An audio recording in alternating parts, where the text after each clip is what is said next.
Assalamualaikum warahmatullahi wabarakatuh. Perkenalkan, nama saya Nuraisa Pratiwi dan teman saya Stefani Dwi Cahyati dan Krisyar Pinapakpahan. Kami dari kelompok 1 ingin mempresentasikan tentang siklus pendapatan. Apa sih yang teman-teman ketahui tentang siklus pendapatan? Siklus pendapatan adalah serangkaian kegiatan bisnis yang terjadi secara berulang dan kegiatan pengelolaan informasi yang berhubungan dengan penyerahan barang dan jasa kepada pelanggan dan penerimaan pembayaran kas dari penyerahan barang dan jasa tersebut. Tujuan siklus pendapatan. Tujuan utama dari siklus pendapatan adalah untuk memberikan hak produk di tempat dan waktu yang tepat dengan harga yang tepat. Untuk mencapai tujuan ini, manajemen harus membuat beberapa keputusan penting, yaitu yang pertama, mengetahui sejauh mana produk dapat dan harus disesuaikan dengan kebutuhan dan keinginan setiap pelanggan. Yang kedua, mengontrol banyak persediaan yang harus dimiliki dan tempat untuk persediaan. Yang ketiga, gunakan cara yang tepat untuk mengirim barang kepada pelanggan. Yang keempat, menentukan jumlah kredit yang harus diberikan kepada setiap pelanggan. Yang kelima, menentukan persyaratan kredit yang harus diberikan kepada pelanggan. Yang keenam, menentukan bagaimana pelanggan membayar sehingga mereka dapat diproses untuk memaksimalkan arus kas. Saya Krisyar Papahan akan melanjutkan penjelasan dari Nur Aisyah. Pada siklus pendapatan, terdapat 4 aktivitas dasar bisnis, yaitu 1. Memasukkan pesanan penjualan atau sales order entry. Siklus pendapatan dimulai dari penerimaan pesanan dari para pelanggan. Departemen penjualan biasanya yang memproses pesanan penjualan dari para pelanggan. Namun saat ini, dengan kemajuan teknologi, makin tinggi peran para pelanggan dalam memasukkan sendiri pesanan mereka melalui website perusahaan. 2. Mengirim pesanan atau shipping. Aktivitas dasar kedua dalam siklus pendapatan yaitu memenuhi pesanan pelanggan dan mengirimkan barang dagangan yang diinginkan tersebut. Proses ini terdiri dari 2 tahap, yaitu memilih dan mengemas pesanan dan mengirimkan barang yang dipesan.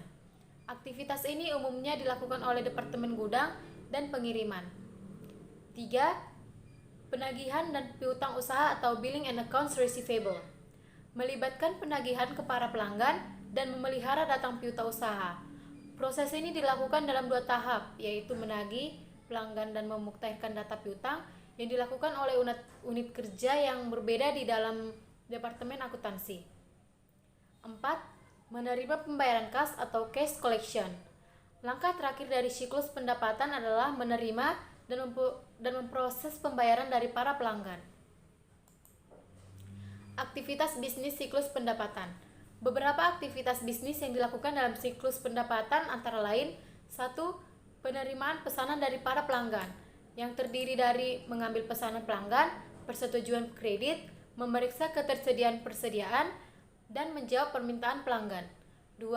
Pengiriman barang, ambil dan pack pesanan, kirim pesanan. 3. Penagihan dan piutang usaha, yang terdiri dari penagihan, pemeliharaan data piutang usaha, pengecualian, penyesuaian rekening, dan penghapusan. 4. Penagihan kas, menangani kiriman uang pelanggan dan menyimpannya ke bank. Penerimaan atau pendapatan kas perusahaan berasal dari 2 sumber utama, yaitu kas dari penjualan tunai dan kas dari piutang usaha. Penjelasan selanjutnya akan dilanjutkan oleh rekan saya, yaitu Stefani. Berikut merupakan prosedur pendapatan dari penjualan tunai. 1. Pelanggan yang merasa cocok dengan produk yang sudah dipilih melakukan pembayaran secara tunai ke kasir. 2. Kasir menerima pembayaran tunai atau kas dari pelanggan, kemudian kasir membuat laporan penerimaan kas atau LPK dan dikirimkan ke bagian keuangan. 3. Bagian keuangan membuat laporan penjualan tunai atau LPT rangkap 2 lembar, 1 dikirimkan ke pimpinan dan 2 lembar disimpan sebagai arsip. Berikut merupakan prosedur pendapatan dari piutang usaha. 1. kasir mengirimkan faktur ke bagian piutang melakukan pengecekan jatuh tempo berdasarkan faktur yang sudah diterimanya. 2.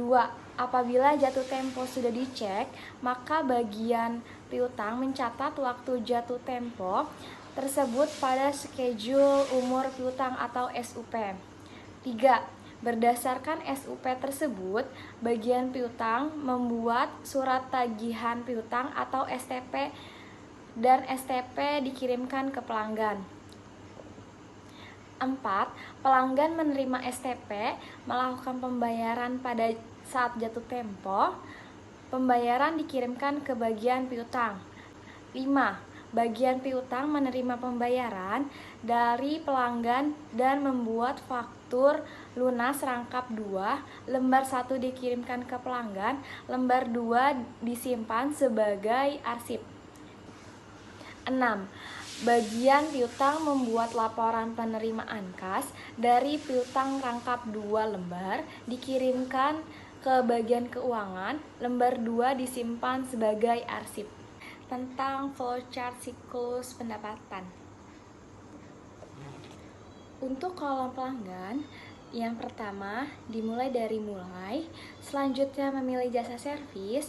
Untuk memilih jasa servis, ada permintaan untuk jasa servis A dan B. Untuk bagian B, pelanggan melakukan pelunasan pembayaran dan terakhir menentukan faktur. Yang kedua, untuk kolom kasir atau manajer. Yang pertama adalah melakukan laporan penyelesaian servis. Dari laporan penyelesaian servis itu, kita bisa melakukan proses pembayaran. Dari adanya proses pembayaran, mendapatkan kwitansi pembayaran atau kas masuk. Setelah itu, kita dapat menentukan faktur. Nextnya, melakukan penjurnalan. Setelah itu, yang terakhir kita menemukan hasil dari N tersebut. Dan yang ketiga adalah kolom montir. Dari kolom pelanggan terdapat permintaan untuk jasa servis A. Selanjutnya, melakukan proses servis kendaraan. Setelah itu, mengisi laporan penyelesaian servis, dan yang terakhir dapat menemukan hasil dari N. Sekian presentasi dari kelompok kami, kurang lebihnya mohon maaf. Wassalamualaikum warahmatullahi wabarakatuh.